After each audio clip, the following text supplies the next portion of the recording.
Olá pessoal, aqui é o Bruno e este é o podcast do Carbono ao Silício. No episódio de hoje eu vou indicar e comentar alguns filmes para vocês associarem aos temas dos episódios. Eu irei comentar o filme, um resumo sem spoiler da história e por que ele está associado aos temas da primeira temporada. Bom episódio!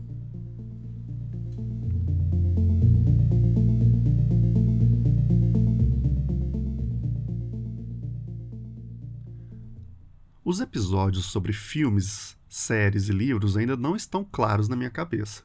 Se seria melhor pegar um filme, uma série ou um livro e destrinchar, analisar com mais profundidade, ou se é melhor fazer igual eu fiz aqui, comentando vários e várias coisas. Se quiser me ajudar, comenta aí em alguma plataforma. Eu vou ler e analisar depois suas sugestões. Então vamos lá. Nesse episódio eu vou comentar 3 filmes e uma série. Então vamos começar contextualizando.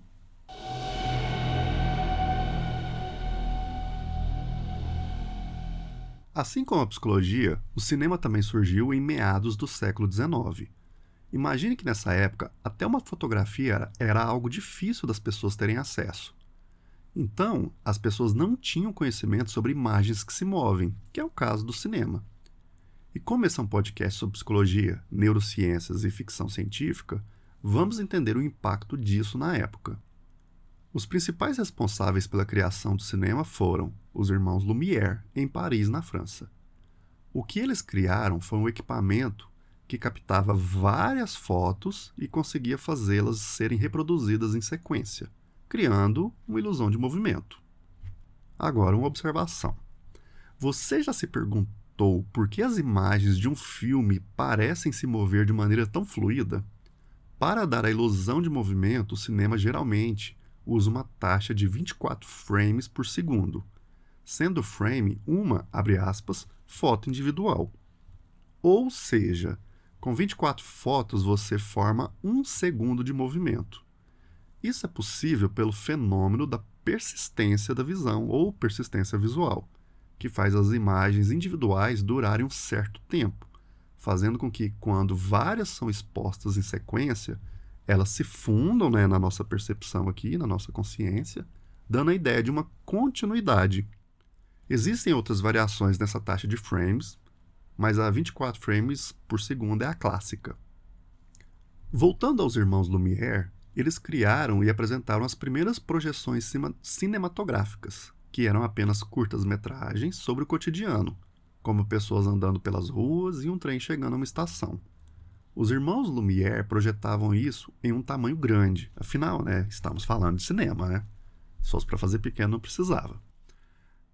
Até então as pessoas não sabiam que isso era possível, projetar essas imagens. Imagine como foi para elas verem as imagens se movimentando. Lembra que elas não tinham acesso nem às fotografias, Então, um dia, os irmãos Lumière foram exibir o filme A Chegada do Trem à Estação de La Ciotat. Não sei se é assim que fala e vai ficar assim mesmo.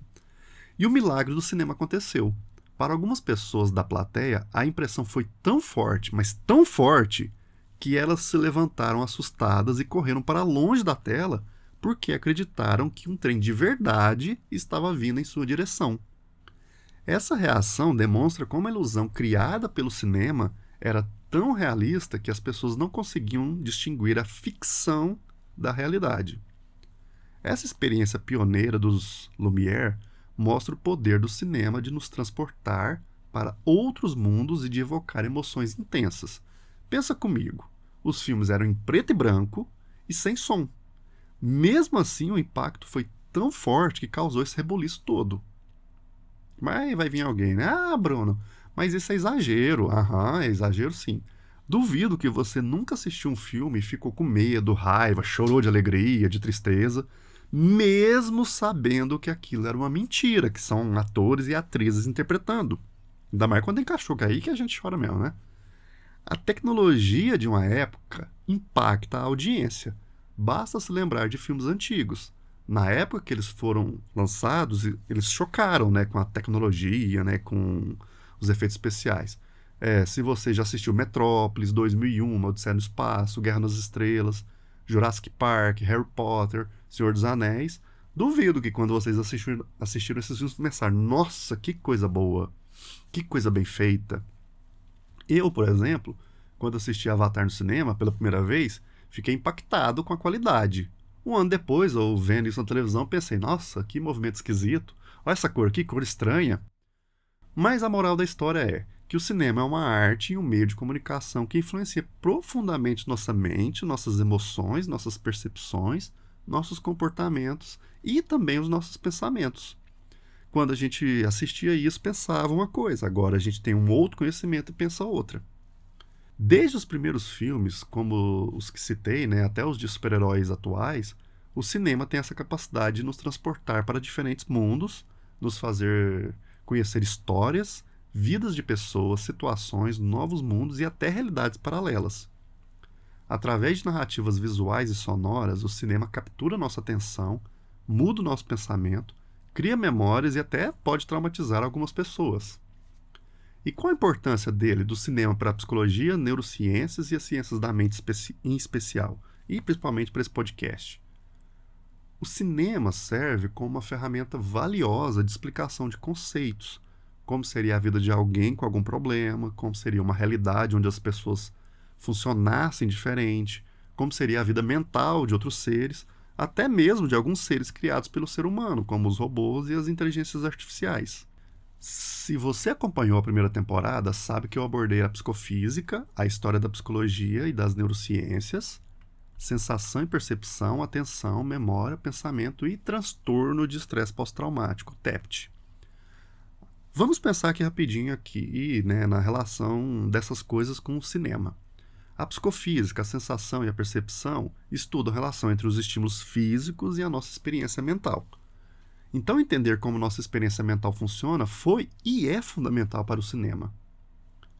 Quando os irmãos Lumière criaram as imagens que se movem, eles precisavam saber quantos frames ou quantas fotos por segundo eles deveriam apresentar para termos essa sensação de continuidade, de movimento ali na imagem. E a forma como a luz, o som, os ângulos de câmera e os efeitos especiais são usados servem para provocar emoções que também dependem desse conhecimento, né, que é produzido ali pela psicologia. E muitas vezes é usado de forma intuitiva por esses profissionais e essas profissionais.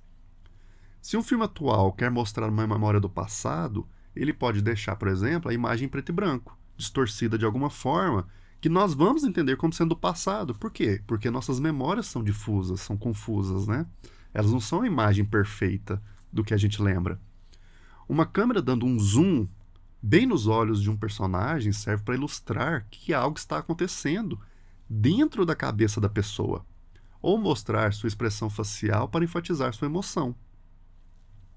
Atualmente, com o avanço do conhecimento sobre o sistema nervoso, já é possível fazer cinema 3D, 4D, óculos de imersão, óculos de não sei o que, testar a influência das cores e dos sons ali durante a apresentação dentro de um cinema, né? E, acho que o mais básico, o cinema pode mudar nossa forma de pensar e criar memórias fortes. Existe um filme chamado Tubarão, do Steven Spielberg, que foi lançado em 1975.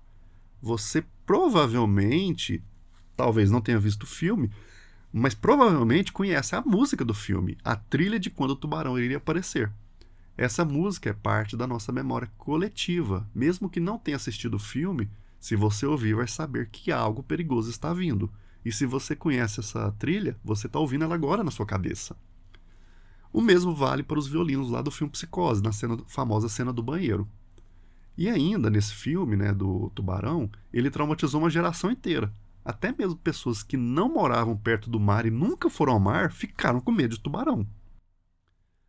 Ainda, o cinema permite de criarmos empatia, desenvolver nossa teoria da mente, que é a capacidade de, abre aspas, ler a mente de outra pessoa. Se você assistir algum filme que a pessoa viveu uma situação traumática, você pode sofrer junto com aquela pessoa. Entender suas motivações, como a vingança lá no John Wick. E acho que já deu para pegar a ideia, né? Agora, eu vou comentar alguns filmes que abordam direta ou indiretamente os temas dos episódios da primeira temporada. Eu não vou analisar profundamente os filmes, apenas as minhas impressões e o porquê que eu recomendo cada um baseado nessa ideia dos episódios do podcast.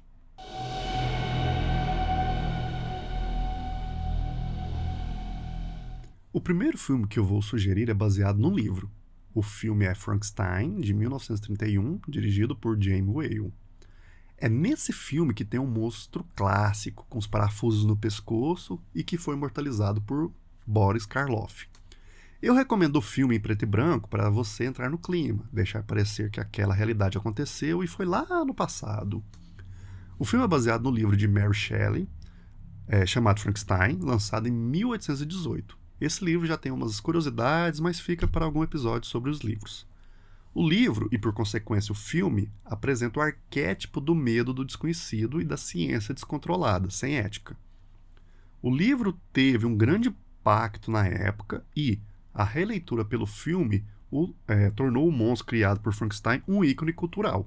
Tanto é que hoje, se você ver a foto dele, você sabe o que eu estou falando. Esse livro se situa naquela época da humanidade que haviam grandes avanços científicos e tecnológicos. E o medo da sociedade em relação a esses avanços no poder da ciência e tecnologia era muito forte. Mas isso só foi nessa época, né? Hoje não existe mais isso, né? Já passou esse medo da ciência aí que o pessoal tem, né? Ninguém tem medo de mais nada, né?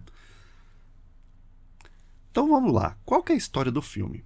Bem, ele narra a história de Victor Frankenstein. Sim, o nome do criador é que é Frankenstein, não da criatura.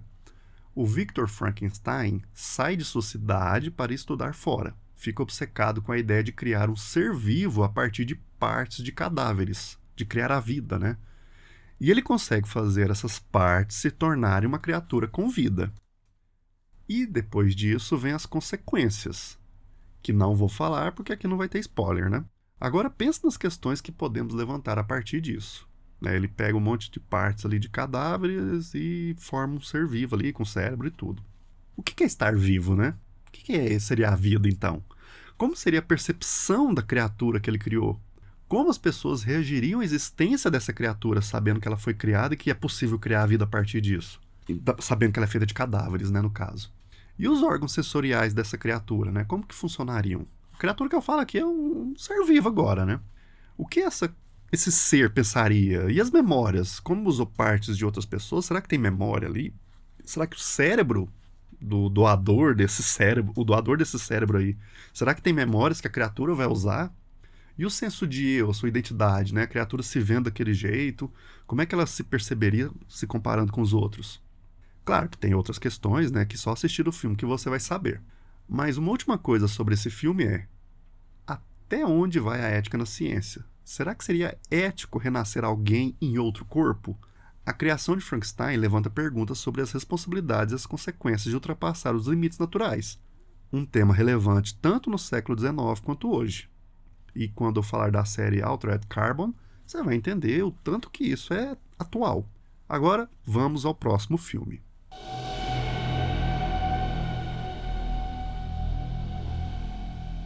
Lembra do episódio anterior que o Charles Gordon do livro Flores para Algernon queria ser mais inteligente?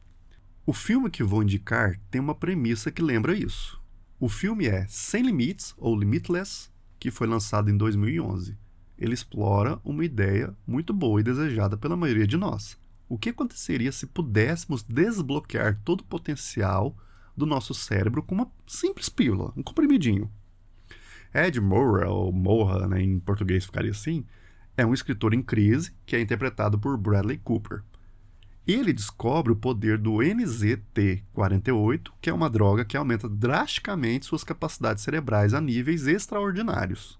Com essa pílula, Ed desenvolve uma aprendizagem acelerada, uma memória fotográfica e habilidades cognitivas excepcionais, o que rapidamente transforma sua vida, né? No caso ali, ele deseja para melhor, né? E isso parece muito bom, né? Mas o filme também aborda o custo desse aumento das capacidades, tanto do ponto de vista psicológico quanto físico. Este filme é uma obra de ficção científica que pode ser analisado pelos temas discutidos em episódios anteriores, como a percepção, atenção, memória, pensamento e até o transtorno de estresse pós-traumático, aí, se a gente forçar um pouco.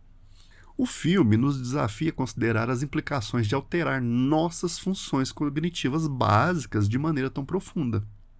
O conceito de que usamos apenas uma pequena parte do nosso cérebro é uma neurobobagem. Isso daí já está bem documentado na literatura científica, a gente usa o que dá conta, certo?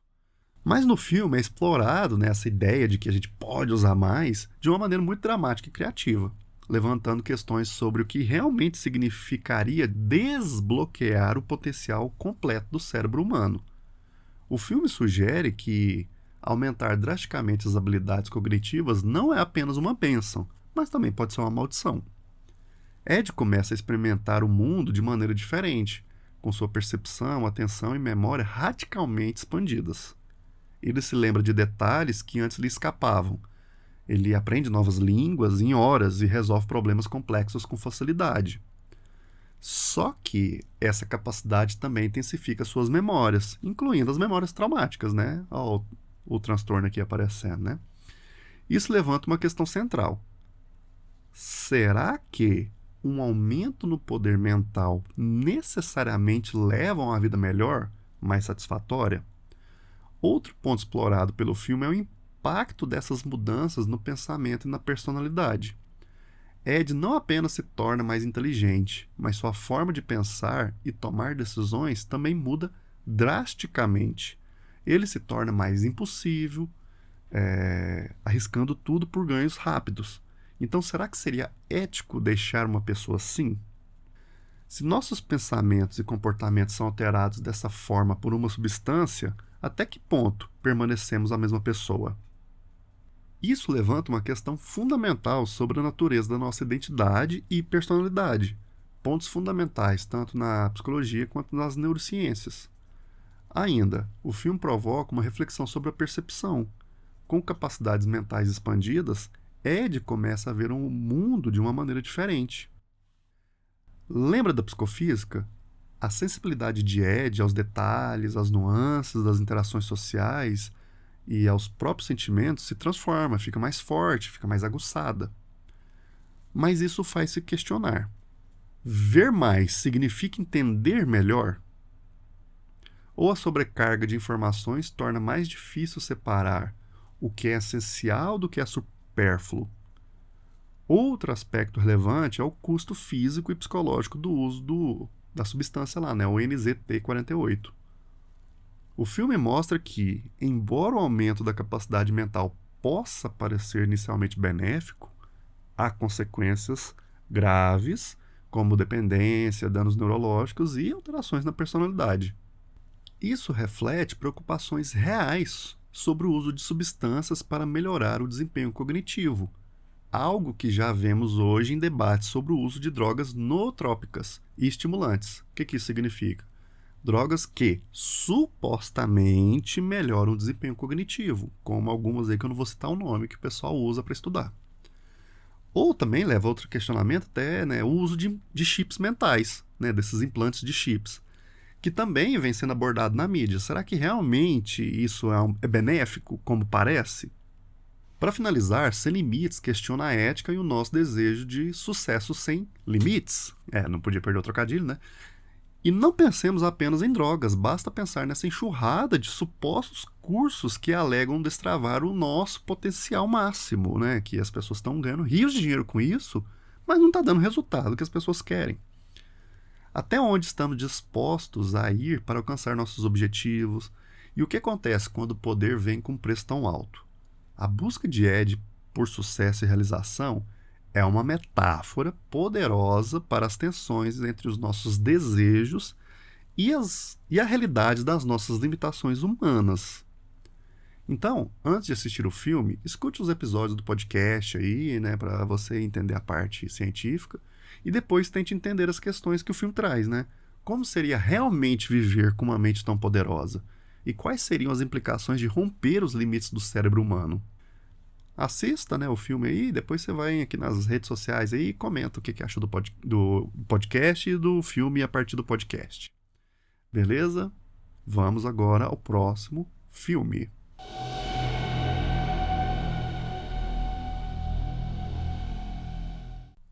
O próximo filme é Brilho Eterno de uma Mente Sem Lembranças, um clássico de 2004, escrito por Charlie Kaufman e dirigido por Michel Gondry.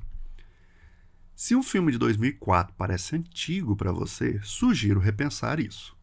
Brilho Eterno é um filme que explora a memória, identidade e as complexidades dos relacionamentos humanos. Viu? Um tema bem atual para hoje em dia ainda. A história do filme é simples, mas cheia de camadas. Joel Barish, interpretado por Jim Carrey, é um homem introvertido e melancólico. Ele conhece Clementine, ou Clementine, vivida por Kate Winslet, e rapidamente se envolve em um relacionamento. E, como muitos relacionamentos, o deles vai se desgastar. Ok, né? Parece mais um filme romântico. Mas lembra que o podcast também foca em ficção científica? Quando as coisas vão de mal a pior, Clementine decide apagar todas as memórias de Joel, de sua mente, usando os serviços de uma empresa chamada Lacuna, que oferece esse procedimento revolucionário, né, de apagar memórias. Ao descobrir isso, Joel fica devastado e decide fazer o mesmo. Aqui é onde a história realmente se conecta com os temas que discutimos no podcast. Em episódios anteriores eu abordei a memória. Lá eu comentei sobre a memória, né, especificamente a memória episódica, aquela que guarda os eventos e experiências pessoais. Quando Joel e Clementine apagam suas memórias um do outro, eles estão essencialmente deletando partes de suas histórias de vida, o que levanta uma questão central. Até que ponto nossas memórias nos definem? E o que acontece quando um pedaço significativo delas, né, das nossas memórias, é removido? O filme nos força a confrontar essa ideia, né, de que nossas memórias, mesmo as dolorosas, são parte importante e fundamental de quem somos. Se pudéssemos simplesmente apagar as experiências ruins, nós seríamos realmente mais felizes? Ou perderíamos algo essencial na nossa compreensão de nós mesmos e dos nossos relacionamentos?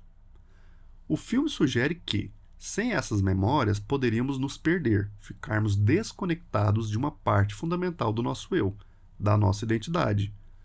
Outro ponto importante é a ética do procedimento de apagamento de memórias, né, de se livrar dessas memórias. Em um mundo onde essa tecnologia fosse real, quem teria o direito de manipular nossas lembranças?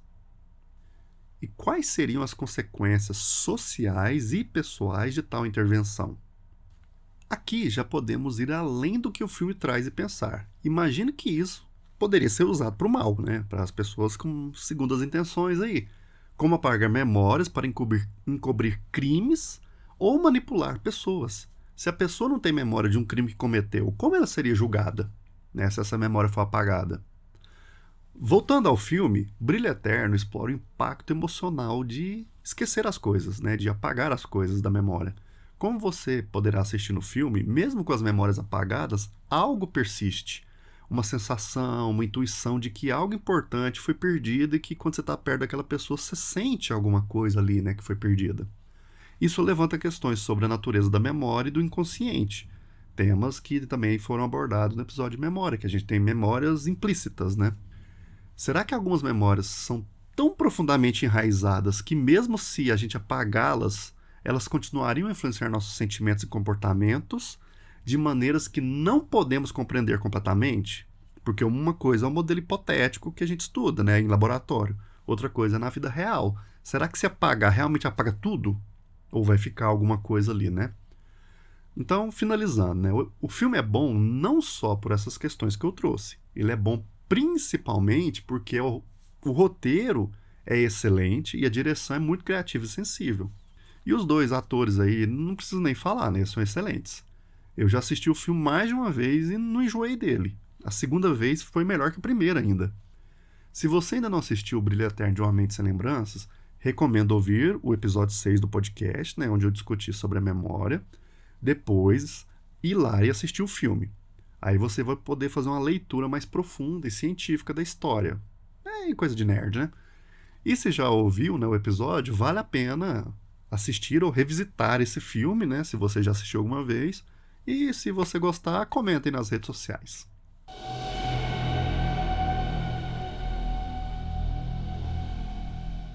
A última indicação é uma série.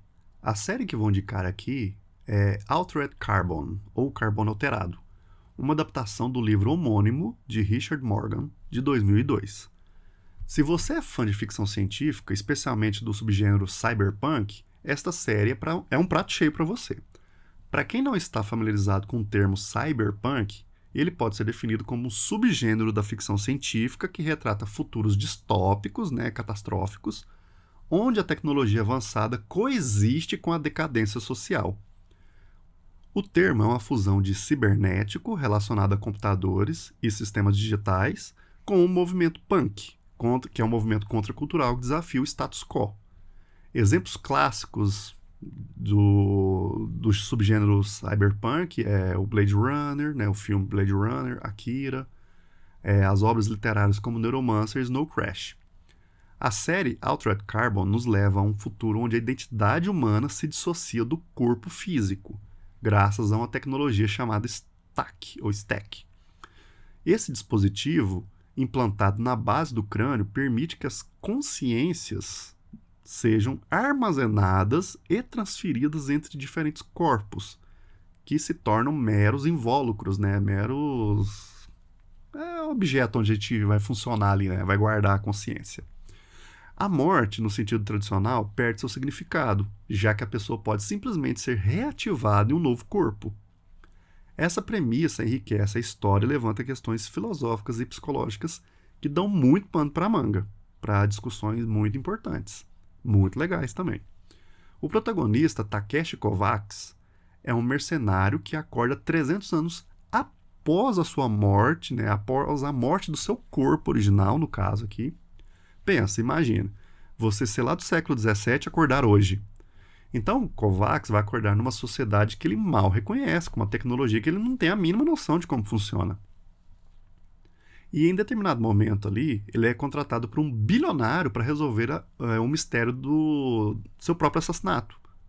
O que, por si só, já é uma ideia muito curiosa, A pessoa te contrata para identificar quem que matou ela mesma, A série explora as complexidades dessa nova realidade, onde barreiras sociais e étnicas tradicionais supostamente não existiriam mais.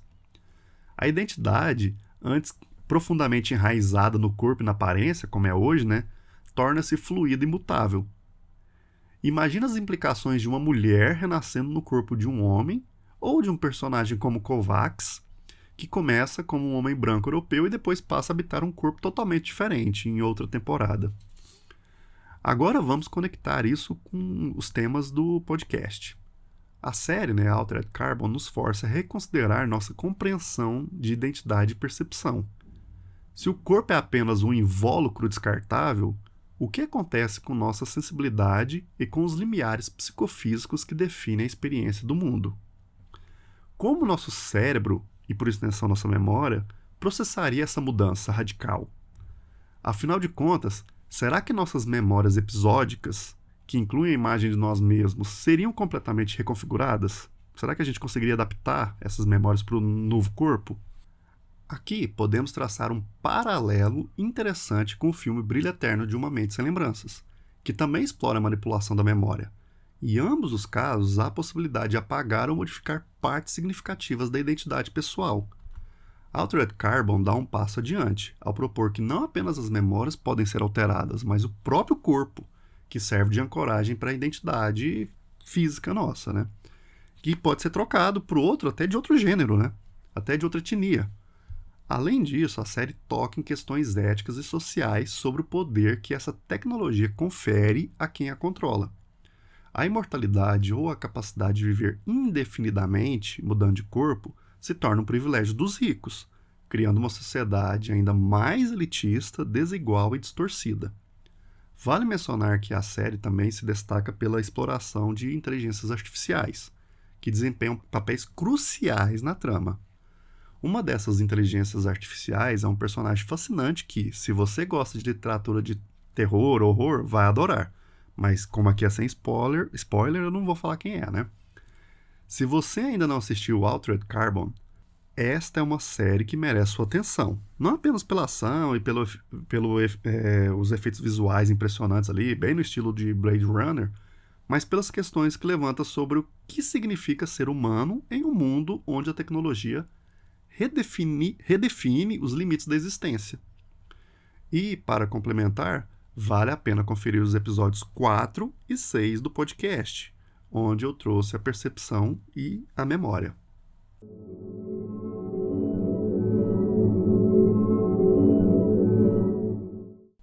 Os filmes e a série que eu indiquei estão em diferentes plataformas, por isso não vou sugerir alguma específica.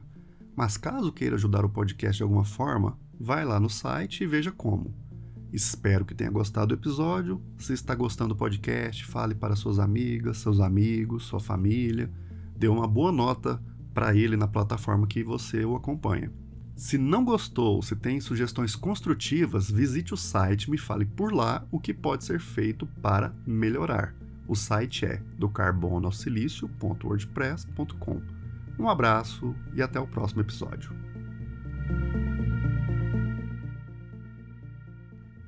A música e os efeitos sonoros desse podcast foram retirados da biblioteca do YouTube. A música é Sun Awakening, produzida por Future Mono.